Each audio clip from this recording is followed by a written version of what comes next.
เนาะพอดีฝนตกค่ำเลยฝนตกค่ำเปียกเบิดพี่น้องเอ้ยแกดมีกับเปียกแกดมีพอดีฝนตก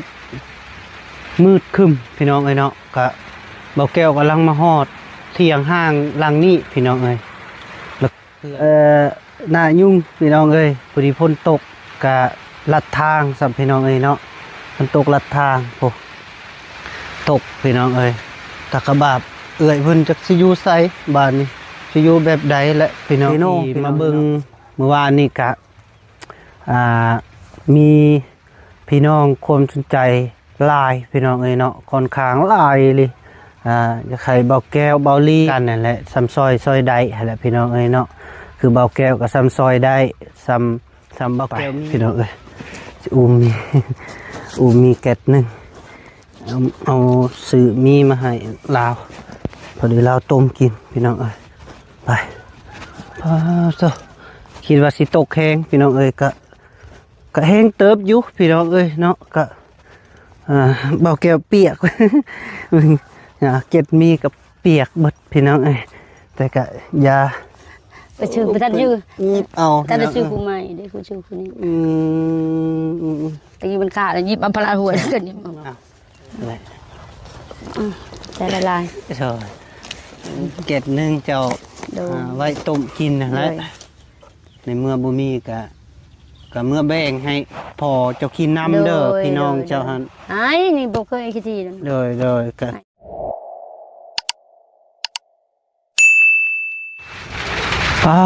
โถพ่อแม่พี่น้องเอ้ยเนาะพอดีเบ้าแก้วมาหาเขตใหม่ที่ว่าเบาแก้วกับเบาลี่มาเมื่อวานนี้พี่น้องเอ้ยเนาะพอดีฝนตกค่ำเลยฝนตกค่ำเปียกเบิดพี่น้องเอ้ยแกดมีกับเปียกแกดมีพอดีฝนตกมืดครึ้มพี่น้องเอ้ยเนาะกะเบาแก้วกำลังมาฮอดเที่ยงห้างหลังนี้พี่น้องเอ้ยแล้วก็เที่ยงเอื้อยเราเพื่อนเอื้อยเราอยู่พุ่นพี่น้องเอ้ยเนาะแต่เบาแก้วยังบ่ทันเข้าไปหาเราเพราะว่าฝนยังตกอยู่พ่อแม่พี่น้องเอ้ยเนาะนี่ก็ยุติทงให้ทงหน้าพี่น้องเอ้ยเนาะขาบทักทายสบายดีและสวัสดีเด้อพ่อแม่พี่น้องบ่ว่าอยู่ในหรืออยู่ต่างประเทศก็ยินดีต้อนรับเข้าสู่ซองเบาแก้วคือเก่าพี่น้องเอ้ยเนาะพอดีหน้ายุ่งพี่น้องเอ้ยพอดีฝนตกกะลัดทางสัมพี่น้องเอ้ยเนาะฝนตกลัดทางโอ้ตกพี่น้องเอ้ยตะกะบาบเอื้อยเพิ่นจักสิอยู่ไสบ้านนี้สิอยู่แบบใดและพี่น้องเอ้ยเนาะเบาแก้วเอามีมาให้พี่น้องเอ้ยเนาะมีมาให้เพราะว่าเบิ่งเมื่อวานนี่ก็เอื้อยเพิ่นก็บ่มีหยังกินนะกะบาบกะบ่เราพี่น้องเอ้ยเนาะเบาแก้วซื้อมีมาให้เราพอได้เราต้มกินพี่น้องเอ้ยเนาะแล้วก็ทางเบาลี่กับเบาเตียงก็กำลังออกมาแต่เซโนพี่น้องเอ้ยเนาะแต่เพิ่นบอกมาท่าอยู่พี่ซะก่อนพี่น้องเอ้ยให้เบาแก้วออกมาท่าอยู่พี่แล้วก็พอดี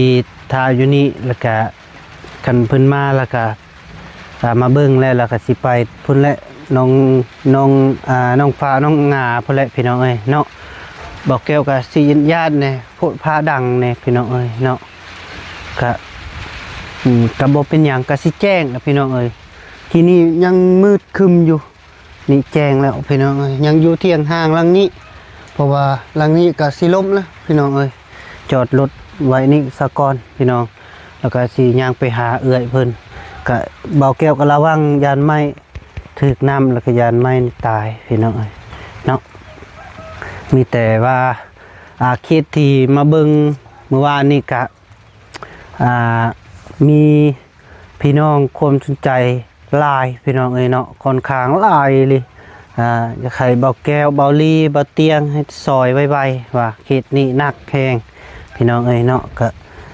เบิ่งน้ำกันนั่นแหละซ้ำซอยได้แหละพี่น้องเอ้ยเนาะคือเบาแก้วกับซ้ำซอยได้ซ้ำเบาแก้วมีและเบาแก้วมีเงิน100,000 200,000แล้วก็ซื้อมีประเภทอาหารแห้งนี่แหละมาให้ลาวก็ได้พี่น้องเอ้ยเนาะที่ว่าเคสนี้ก็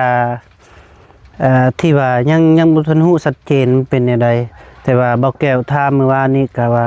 พอเราไล่หนี้พี่น้องไล่หนี้จากบ้านนะเอื้อยเราก็มาอยู่ป่าคนเดียวเลยพี่น้องเนาะเอาพี่น้องเนาะมีแต่ไปรับไปชมอยู่พุ่นแหละเบาแก้วสิเอามีไปมอบให้เอื้อยเพิ่นพี่น้องเนาะไปพี่น้องสิมี มีแกะนึงเอาซื้อมีมาให้ลาวพอดีลาวต้มกินพี่น้องไปพอซะคิดว่าสิตกแห้งพี่น้องก็แห้งเติบอยู่พี่น้องเนาะก็เบาแก้วเปียก เก็ดมีกับเปียกเบิดพี่น้องแต่ก็ยาอยู่ในมันบ่เปียกดอกมันมีห่อยางอยู่พี่น้องเนาะเอื้อยเพิ่นอยู่บ่กินนี่ก็เห็นอยู่เรามาไข่ตู้ให้เบาแก้วอยู่แต่เราไปใส่แล้วพี่น้องยังบ่ฮู้ไปพี่น้องไปเบิ่งกันโอ้ยเบาแก้วนุ่งเสื้อเบาเตียงพี่น้องเบาเตียงทองเพราะว่าเบาแก้วซื้อซอยเบาเตียง2โตแต่ว่าเราตัวหนึ่งเราให้ซื้อตัวหนึ่งเราก็ให้ฟรีพี่น้องเนาะแล้วก็ขอบคุณลาวพี่น้องเนาะขอบใจลาวเนาะที่ว่าเอาเสื้อให้เบาแก้วตัวหนึ่งแล้วก็เบาแก้วซื้อตัวหนึ่งพี่น้องจะโอเคปึ๊บพี่น้องกำลังขึ้นอันนี้ก่อนเปิดแล้วเห็นสวนมันเราพุ่นเครื่องปลูกเลยอุ้ยเอาเลย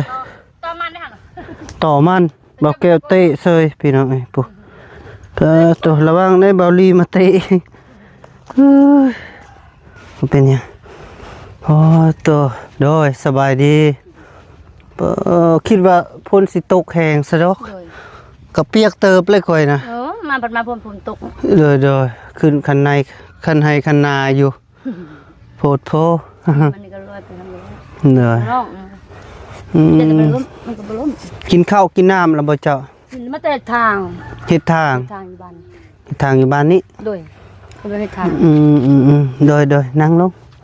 เพราะว่าเปียกแล้วผู้บ้านเนาะฝนตกจังโดยคิดว่ามันสิตกแห้งซะดอกยามมันล้มบ่แม่นมันลมเนาะโดยเจ้ากินข้าวกับหยังกินอยู่เฮือนเทิงกินกับพ่อบ่กับน้องกับพ่อเขียมหมูเพิ่นเอาซื้อเขียมหมูเอาเงินมาติใช้ซื้อเงินอายเพิ่นให้วานได้คีบกันคีบเป็นบ่จะคีบได้อยู่ที่บ้านนี้ก็ได้นั่นละได้มียังนะเกิบจะบ่นี่เกิบเอามาให้เบิ่งดูขาดแล้วขาดยิบเอาบ่นี่ยิบโอ้ไปชื่อไปท่านชื่อยิบเอาท่านได้ชื่อผู้ใหม่ได้คือชื่อผู้นี้แต่อยู่มันขาดแล้วยิบอัมพลาหัวแล้วกันยิบเอาเด้อบ่เป็นหยังเอาไว้ตอนจะมันนั้นไปป่าจะกินข้าวกับหยังเกาะเขียบหมูโดยข้าวน้ำจะยังลายอยู่บ่ก็เงินอ้ายเพิ่นให้ได้ไปซื้อ50,000ข้าวนะเจ้าซื้อมาแล้วเจ้าซื้อได้จักโลนะ50,000 4 โล50,000บาทเนาะพี่น้องเจ้าก็มาที่เฮ็ดทางติโดยยังบ่แล้วยังสิขึ้นไปอยู่ยังสิขึ้นไปบ่คันบ่ขึ้นได้ซะเฮ็ดจังได๋คันบ่ขึ้นก็ร้านเฮ็ดแทนโดยบ่ขึ้นก็บ่เป็นหยังเพราะจะน้อยนี่เบาลีสิมาโดยเบาลีกับเบาเตียงเพิ่นว่าสิเข้ามาอยู่เพิ่นโทรมาเพิ่นว่าสิเข้ามาอยู่เป็นจังได๋พื้นไผบ่ได้มีติเอื้อยบ่มีนะใส่หัวโคมโดยอย่างน้อยก็ต้องมีโซลาร์เซลล์เนาะบ่มีเงินซื้อแล้วบ่มีโซลาร์เซลล์อีกพี่น้องเอ้ยเนาะอยู่มืดๆแบบนี้นะถ้ามีหัวไฟก็ได้ตายอยู่มืดๆเลยแม่นน้ำมาดานก็บ่มีเนาะบ่มีน้ำก็สมมุติมีน้ำมาดานนี่ซะสิทางบ่ได้บ่นี้ บ่นี้ก็มองได้ก็มีน้ำหมดนะทางมองนี้ก็ได้ทางนี้ก็ได้ อืม มีน้ำหมดแต่ โดย สายน้ำโดย มันเป็นสายน้ำเนาะเป็นหัวโศกบ่ โดยมันเป็นน้ำลงมาเลย โดยมี FC สนใจเจ้าลายเพิ่นว่าป้าทบเพิ่นว่าพอคือใจดำใจแท้คือไล่ลูกนี่จากเขื่อนนะเพิ่นว่า ก็แบบนั้นแหละนิสัยเราก็ยาดอกพ่อก็ได้พ่อ โดย แล้ว แต่ ก็พ่อ แต่ว่าเจ้าก็ยังหักเราติ หักตัวพ่อเนาะ อืม เพิ่นให้จะได้กับพ่อเพื่อสิเลี้ยงมาเพื่อสิใหญ่ โดยเพิ่นให้ในใดก็พอเนาะ โดยเพิ่นบ่เลี้ยงก็บ่ใหญ่คือว่า โดย กระทรวงยืนชงให้เพิ่นกินอยู่ดอก โดยมีหยังก็ยืนให้เพิ่นกินพ โด ร้อม ยได้เงินได้คำก็ยืนเพิ่นอยู่ โอ้แต่ว่าก็บ่ถือสาเราเนาะ โดย แต่ว่าคันสิอยู่พุ่นก็ บ่ได้ บ่ได้เนาะ โดย อืมอยู่นี่ก็อยู่กับแบบยากใจแต่สบายเนาะ สบายใจอยู่ในนี้ค่ะ โดยไปอยู่ผู้เดียว โดยก็บ่เป็นตาย่าน เป็นตาย่านบ่เจ้านอนกลางคืนบ่มีไผที่นอนเคียง ป้า ข้าง ไผแม่นมันนี่พุ่นพาคุณกับพาบ้าน นี่ก็มีแต่ไผหุงมาเบิดเลย อืม มีแต่ไผนี่ไผพาเขาหุงมานี่ไผเทียงน่ะก็เฮือนหลังน่ะก็หุงเฮือนนี่เขาก็ใต้เฮือน โดยก็เห็นเที่ยงหลังนั้นน่ะ ซาลาเซลอันนั้นเขาใต้ซาลาเซล โอ้แล้วอยู่ผู้เดียวบ่ ผัวเพิ่น อยู่กับผัว โดยเขาหาก็เฮ็ดใหม่ดอกนั่นเฮือนลุงเทียงลุง โดยแต่ก็มันก็อยู่ภาษาอยู่ป่าพูดนี่อยู่กลางป่า อู้กูป่าแล้วเขาว่าแคมบ้าน แค่บ้านมันจะว่า โดยก็บ่เป็นตาย่านเลย แต่เฮานะว่าป่าเด้นี่ โดย แล้วก็บ่มียุงบ่คือว่าใกล้อันน่ะกอ มี ไ ยุงก็มีแต่บ่ฮู้เวลารับบ่ฮู้ว่ายุงอยู่ โอ้ เข้าห่มก็ได้ติแดดได้ โดยบ่เป็นหยัง แดด ค่อยนะ อ่า แดดก็ยัง ไปเฮ็ดทางมากินนี่ อืมโดย อีพ่อว่าเธอมันจะพลาดไปได้ลูกชิ้นโอ้ยเพิ่นมาก็สิผ่านทางอะไรพ่อว่า โดย ร้าน อันน่ะ แท้ โถพี่น้องเอ้ยอนุญาตเด้อให้เบิ่ง โดย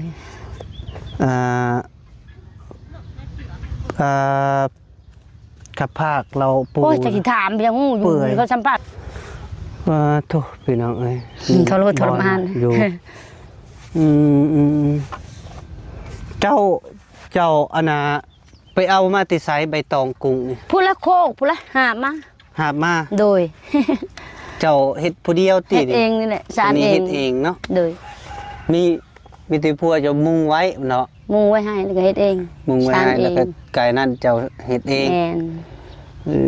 เจ้าเอามาติไซใหม่นี่ว่าคือหัก ฮะอันนี้ อืม ให้ร้านอันนั้นไม้ลังอองเขาให้ร้านเลื่อยให้ โอ้แม่ละออง โดยก็เขาก็คิดว่าบ่มีแล้วเขาจะเฮ็ดอันนี้เขาจะเฮ็ดให้อันนี้ โดย ลูกหลานนี่ได้ พี่น้องเอ้ย อืม เพิ่นอยู่แบบนี้พี่น้อง แต่ก็สิตกแห้งเถอะเนาะพุ่นก็ ก็จังว่าอยู่ยันมันโตอีกจังหน่อย ยันเพิ่นมาบ่ จัก ทันแล้วบ่เป็นหยังดอกเพิ่นบ่ฮอดพี่แล้วเนาะเพิ่นบ่มานำหลังใครดอกรถใหญ่เนาะ เพิ่นน่ะรถใหญ่คอยตี้บ่มีรถใหญ่ หากสิมีไปมื้อหน้า โอ้ยยังบ่ฮู้ดอกตัวนั้นก็ เดี๋ยวอนาคต ตอนนี้ก็ยังตากแดดอยู่ โทษไป แล่นรถ ชู้ ตาก ๆไป แดดโดย เดี๋ยวผมสิ FC เพิ่นถามเป็นหยังเอื้อยคือจอยให้ว่า จอยมาแต่เกิดแบบ จอย นี้ มา นะ ติเกิด โดย บ่หรือว่าอดข้าวอดน้ำบ่เพิ่นว่า ก็อดแน่แล้วกินแน่แหละ โอ้อดแน่กินแน่เนาะ แม่นมึงมีก็กินมึงบ่มีก็แม่นมีเด้ โอ้มันมีเนาะ โดย อืมจะมากินแบบมีหยังเจ้า ไปได้ก็ได้เบิด แบบใดก็ได้เนาะ โดย พอดีค่อยอันน่ะซื้อมีมาพากให้เจ้าเด้อแก๊สหนึง โดย ก็กินได้อยู่ที่มี ได้ นี่ก็เป็นมันมีจักยี่ห้อหยังค่อยบ่ฮู้ กินได้เบิดแหละมีนะ โดยอ้าวแหละ แต่ละลาย โดยแก๊สหนึงเจ้า โดย ไว้ต้มกินนั่นแหละ โดย ในเมื่อบ่มีก็เมื่อแบ่งให้พอเจ้ากินน้ำเด้อพี่น้องเจ้าหั่น ไอ้นี่บ่เคยคิดทีนะ โดยก็ ไอ้ กิน เบิด น้ำ เคยน้อง คนข้างนี่ก็เอาให้เพิ่น น้องให้เบิดแหละเป็นคน โดย แบบคิดทีบ่เป็น โดย เออ เวลา ง่ายๆ เพิ่นมีเพิ่นก็มาให้ โดย กินน้ำ เพิ่นก็ กัน ช่วยเหลือบัดนี้ โดย ก็ครบใช่ อืมสิจังไดเด้สิได้ดอกไฟให้เจ้า อืม อย่างน้อยก็ได้ไฟโซลาร์เซลล์ก็โอเคอยู่เนาะ โดย เมื่อวานนี่ขึ้นไปบ้านเนี่ยเขาถามเลขพันยังพันเลขงูนะ อ้าว ว่าสิบอกพวกน้องเลยเมื่อวานนี่ลืมสภาพประจำวันมาลืม เขาน่ะทึกบ่จะบอก ถือ3 ตัว2 ตัว ปอตัว งู5 ตัวได้พันว่าแม่ผูกเจียนเอามาให้ได้ อ้าว ถือตลอดได้ในบ้านนี่บอกนะ มื้อนี้ได้ล่ะ คันมือมันแบบพันแล้วขึ้นไปว่าให้เขาพังเขาก็ชื่อเลขกล้วยก็3 ตัวเลขนี่ก็3 ตัว โอ้เพิ่นก็เอาเงินให้อยู่บ่ ให้เถื่อผู้เขาถือลายเขาก็ให้ เจ้าก็บ่ซื้อเองว่ะ ก็ชื่อเองก็ดำพัน เจ้าก็ทึกบ่ว่า ถือดำพัน โอ้เจ้าก็ทึกเนาะ เดิ เพิ่ น นนี่ เอาไปซื้อร้ายด้วยซื้อดำพันซื้อร้ายก็จะได้เงินซื้อข้าวกิน โดยถือว่ายังโชคดีเนาะ โดย แต่มื้อนี้ เด็ เด้ บ่แม่นเพิ่นบ่หั่น แม่นแล้ว มื้อนี้นะเฮ็ดย่างไปไล่งัวประเทศเอียนตายอยู่หั่นก็โลกชื่อเบิ่งหักบ่ชื่อร้าย โอ้เอียนตาย โดย อ้าว ก็มื้อว่าเมื่อวานก็ไปไล่งัวออกแต่สวนนี่แหละก็เห็นงูได้ตอนเช้างูเลื้อยมาเด้มันมีธาตุนี่มีธาตุพ่อเฒ่าอยู่นี่ โอ้ถาดพ่อ เฮ้ยเฮ้ยเฮ้ยงัวหลาน แล้วก็เจ้าไปกี่นี่นะเห็นเอียนตาย ไปเช้านี่ไปไล่งัวออกแต่สวนนี่แหละเห็นเอียนตาย แต่บ่ฮู้ว่าเพิ่นบอกเลขบ่เท่านั้นแหละ บ่แม่นมาขาบบ่ ก็บ่ฮู้ บ่ฮู้ก็เดี๋ยวมาขาบมาไว้ คันพันนี่บอกเขา3 ตัวบ้านนี่ถึกหลายคนได้ตะกี้ โอ้ คันว่าบ่พันละ3ก็บ่จัก โดย นี่ก็ชื่อเอียนน้ำเขาได้กินนี่นะ ของละพัน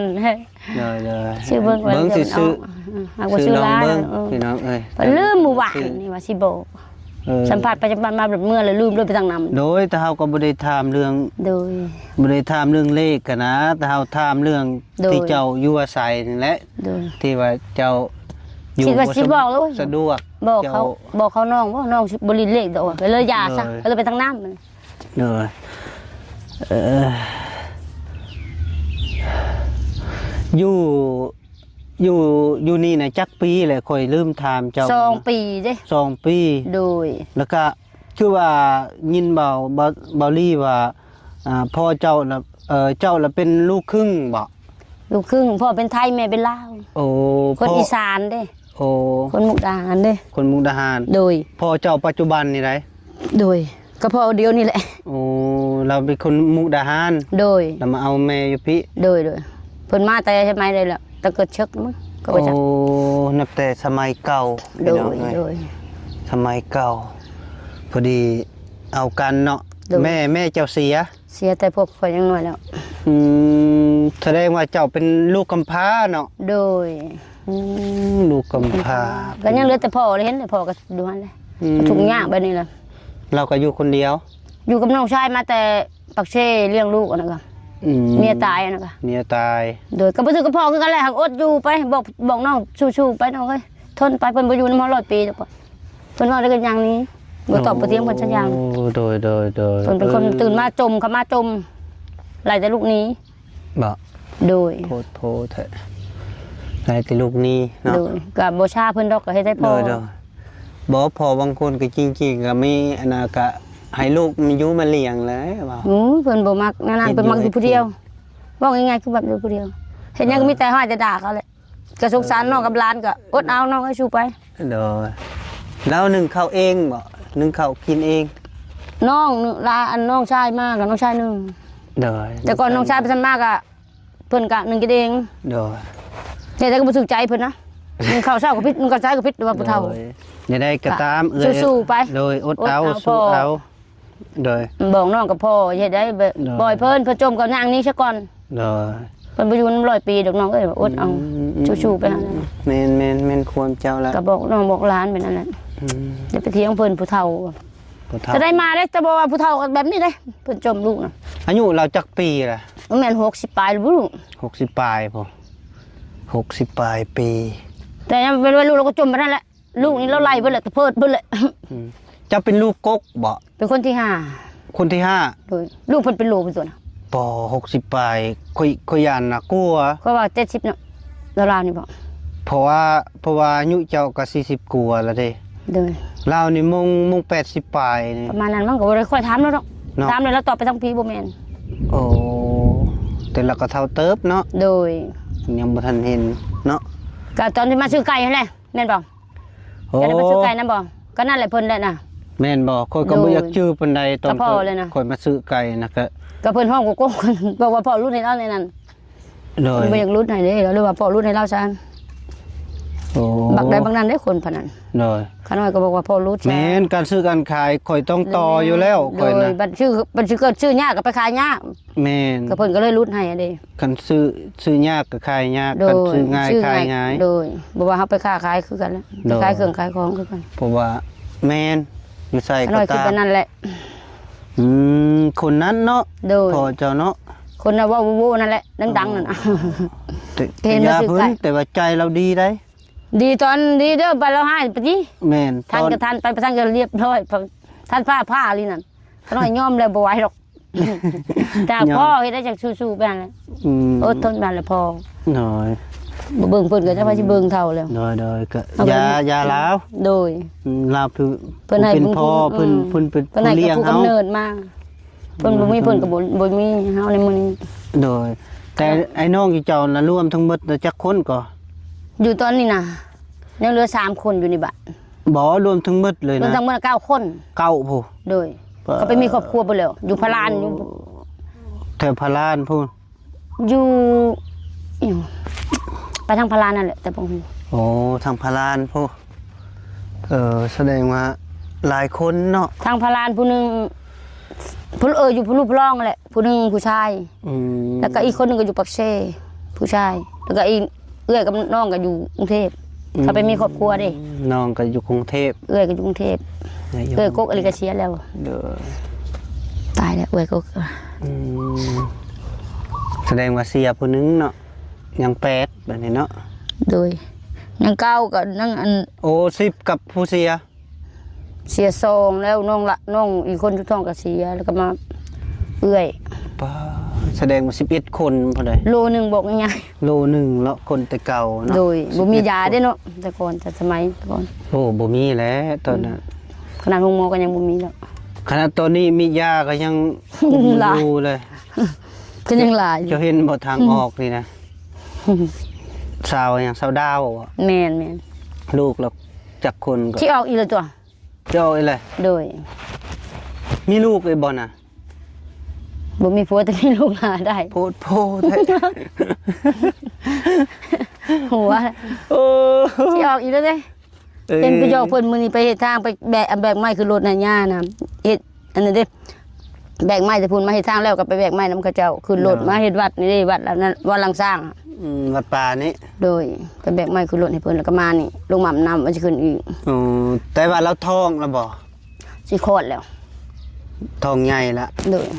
สิคลอดคำว่าสิคลอดถือว่า ก็รอมือมัน หนอมือเนาะ โดยออกอีกก็สิเอาอีกบ่เฮาสิเอาเป็นโลบ่ครบโลนึงแล้วอะแต่ผัวจะอยู่ใจ ลูกเพิ่นน่ะก็ยังน้อยเนาะ โดย โอ้ผู้ที่เป็นผู้ที่เก่าบ่จักจังนี่ ก็บ่จักก็บ่ได้ค่อยโชว์เพิ่น สาวดาวพี่น้องโพดโพบ่มีผัวแต่มีลูกหลายแล้ว เชียวโลนึงแล้วยังวะ ป้าตกตาเท่าโลนึงบ่ไหวดอก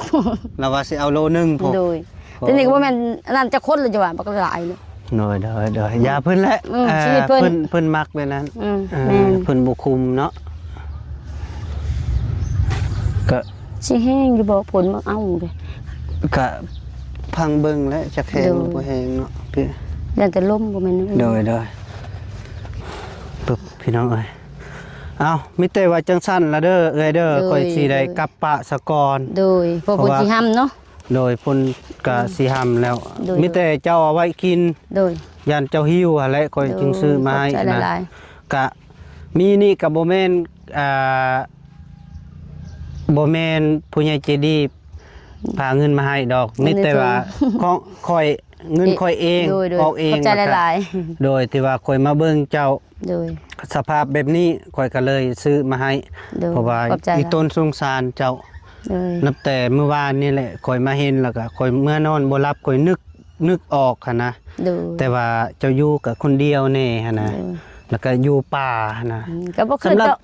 หรับเฮานะว่าอยู่ป่าแล้วนี่ โดย ป่าสุดเลยนี่ เนาะอยู่คนเดียวซ้ำ โดย อยู่ป่าพี่น้องเอ้ยนี่ป่าเบิดเลย แต่แค่นี้เราปลูกมันอยู่ หากฝนตกใจสิปลูกไม้อันนี้ก็ปัญญามปลูกให้มันได้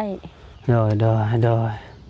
มีฮอดมีกบมีดอกมีดูได้เราอนามัยพี่น้องเอ้ยก็โอเคอยู่ เอามาปลูกไว้เด้มันก็ใหญ่ซะนี่ ก็ไม้อีหยังอันนี้เอ้ย ก็ไม่บุง ก็ไม้บง โดย จะปลูกเองบ่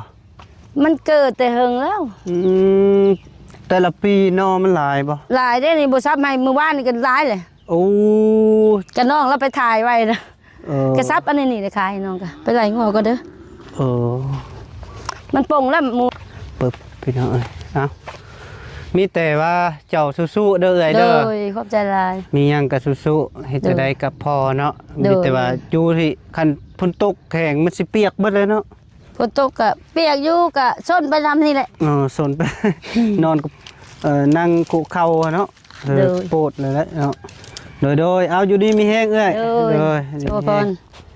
โดยมาเอาไม้โอเคโดยนี่มีแห้งพี่น้องเอ้ยเนาะพอดีคุยกับเอ้ยเพิ่นก็แบบนี้แหละพี่น้องเอ้ยก็เบิ่งสภาพนี่ก็ไปที่ว่าเลื่อนเห็นคลิปนี้ก็จะขอความช่วยเหลือไปนํกันพี่น้องเอ้ยเนาะก็นี่แหละสภาพของเฮือนซาดของเราเด้อพี่น้องเด้อเอาเขาอยู่ดีมีแห้งสุขภาพแข็งอย่าเจ็บอย่าจนอย่าขาดเดือดร้อนส่งมาร่ำรวยมาสุขสุขคนโดยบ๊ายบายเด้อ